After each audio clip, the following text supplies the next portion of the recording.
तो अशोक वाटिका जो पर्वत पे बसा हुआ था, उस पर्वत का नाम था सुंदर। तो महावीर बजरंगबली हनुमान जी माता जानकी से मिलते हैं सुंदर पर्वत पर और सारा कांड उसी पर्वत पर ही हुआ है, इसलिए उसका नाम सुंदर कांड है। दूसरी बात यह है कि बजरंगबली जी भक्ति के प्रतीक हैं, एक भक्त के प्रतीक हैं, और माता सीता भक्ति की प्रतीक है। जब कोई एक भक्त भक्ति की खोज करता है और वह सफल हो जाता है, अर्थात भक्त को जब भगवान की भक्ति अर्थात माता सीता का पता चल जाता है, तो सबसे ज़्यादा महत्वपूर्ण बात यही है, क्योंकि भक्ति ही सर्वोपरि बताया गया है। और इस सुंदरकांड में भक्ति की खोज एक भक्त ने सफलतापूर्वक कर दिया है। तो इससे ज़्यादा सुंदर बात क्या हो सकती है। तो सुंदरकांड हो गया।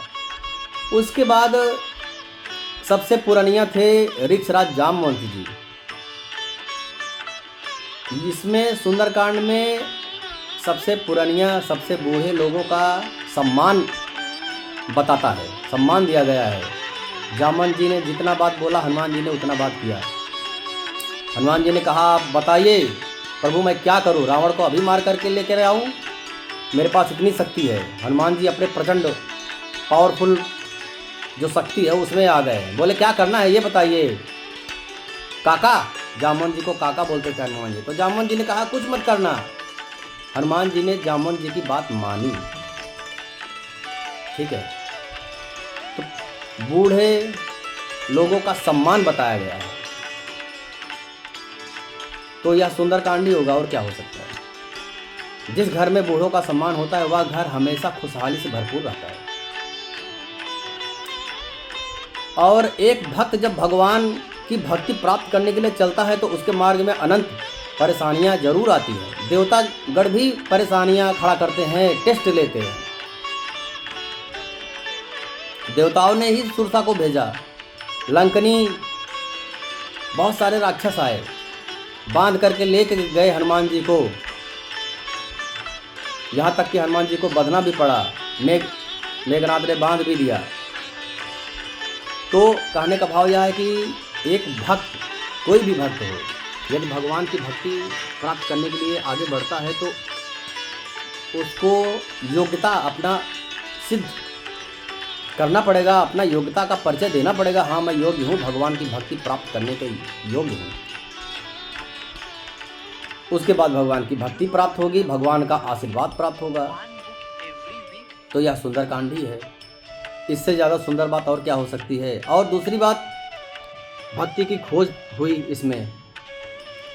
यही वह समय है जब सारे वानरी सेनाओं का 1 महीना पूरा होने वाला हो गया होता है, और 1 महीना पूरा हो गया, माता सीता का पता अगर नहीं लगा तो सारे वानरी सेनाओं का मृत्यु निश्चित है।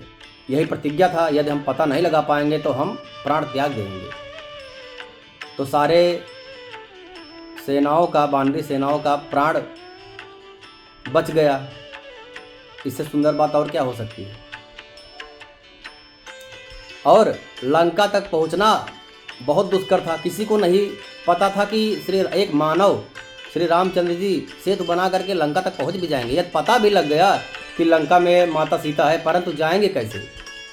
तो सेतु इतना शीघ्रता से बन गया, तो रावण के यहाँ खलबली मच गई। मंदोदरी भी चिंतित हो गई, रावण से प्रार्थना करने लगी, प्रभु असंभव कार्य सब कुछ संभव हो रहा है, इसलिए हमको श्री रामचंद्र जी की शरण में ही जाना चाहिए। एक पत्नी अपने पति को भी समझाती है कि आप श्री रामचंद्र जी के शरण में चले जाइए। इससे सुंदर बात और क्या हो सकती है। राधे राधे।